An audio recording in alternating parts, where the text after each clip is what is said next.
Hi, I'm Carol O'Mara, horticulture entomologist with Colorado State University Extension in Boulder County. Today we're back out in the community gardens and we're going to be looking at a few perennial vegetables that you put in the garden and leave them there for years. Remember, before you put in any perennial vegetable, what you want to do is make sure you can give it space because it's going to stay there for a couple of years and you don't want it to crowd out other areas of your garden.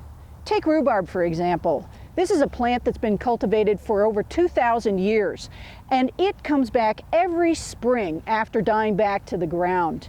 But you can see here, this plant has been in for approximately 10 years, and it's already starting to take a fairly large footprint. Basically, what rhubarb needs is about 1 square yard. So as you can see here, this thing is already getting out to its maximum width. Every year as it dies back to the ground, rhubarb will leave this kind of a trashy, scorched looking leaf matter behind it. That's okay, that serves as a mulch to protect the plant from winter. Then in spring, what it's going to do is start pushing up these beautiful, tender leaves out of these odd-shaped, papery coated buds that come straight up from the stem itself. Now with rhubarb, what we do eat is the stem of the leaf, not the leaf itself, but as it pushes out in spring, it's so pretty to see. Let's take a look at how to plant rhubarb in your garden. We're in a different area, one that I can go ahead and leave that rhubarb to grow for many years to come. I've dug a little trench here, and that's great, but for rhubarb, what we want to do is just have loosened the soil. So after we've dug it up and loosened it so it's nice and friable, we've added a little bit of compost to it so it's soft and draining fast. I'll go ahead and I'll push this all back in.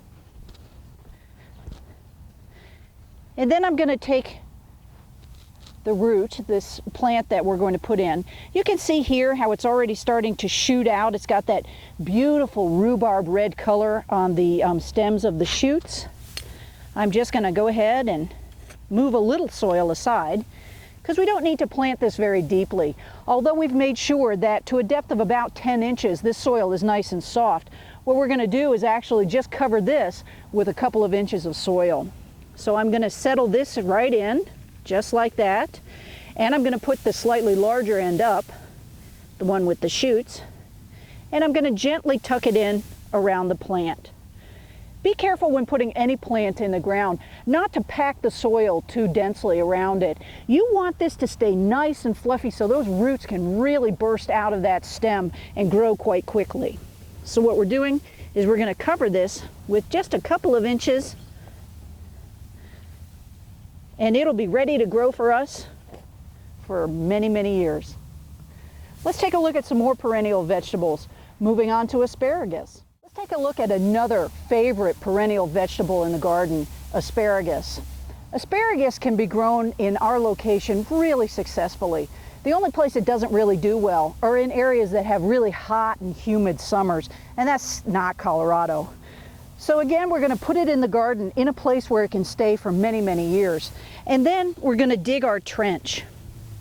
Asparagus is planted deeply and widely apart because as it grows up, it's going to expand out and form a lot of those spears that we love to eat.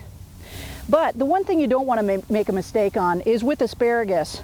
If you plant it too deep, you'll actually inhibit its production. So what we want is a trench that's right around 5 to 6 inches deep. This one's just a little bit too deep, so I'm going to backfill just a little bit to get it at the depth that I really like. So when it stands up here, those crowns are going to be covered by about 5 to 6 inches of soil. The next thing I'm going to do is I'm going to open up my little bundle of asparagus crowns. These are typically a year old.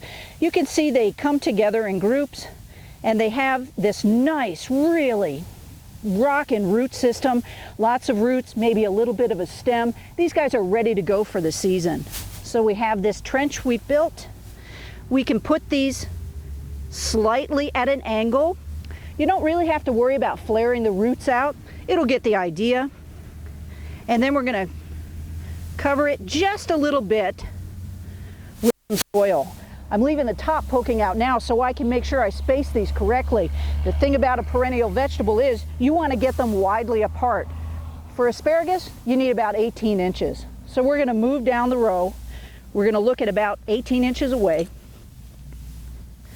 Take a little bit of our soil, lay the second crown down, and fill it in.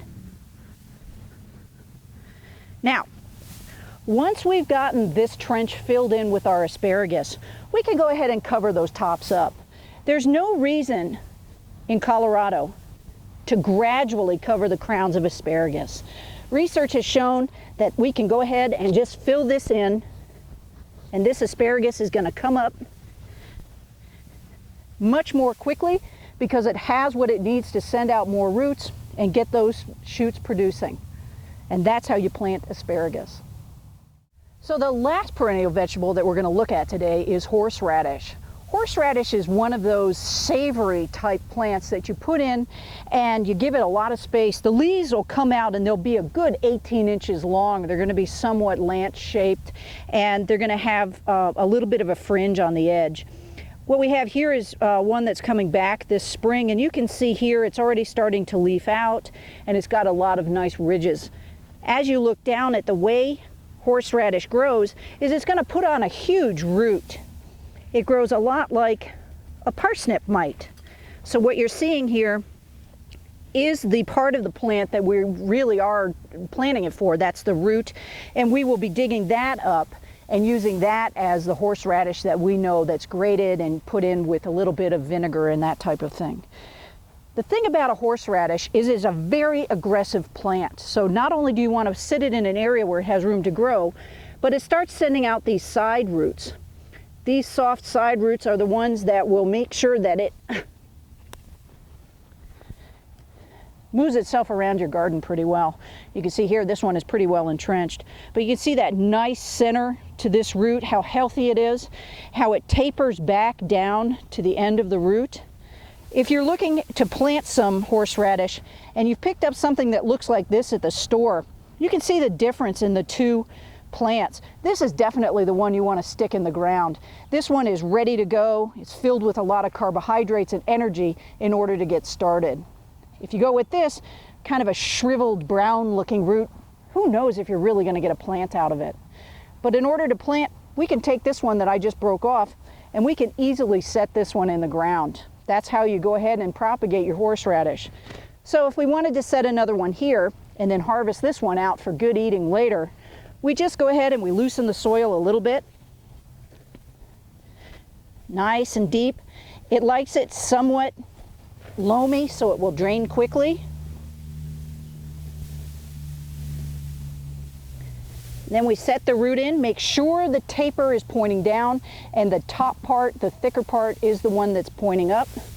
You can just set it in here somewhat horizontally and then just backfill your soil over it. It should go in to approximately 6 inches.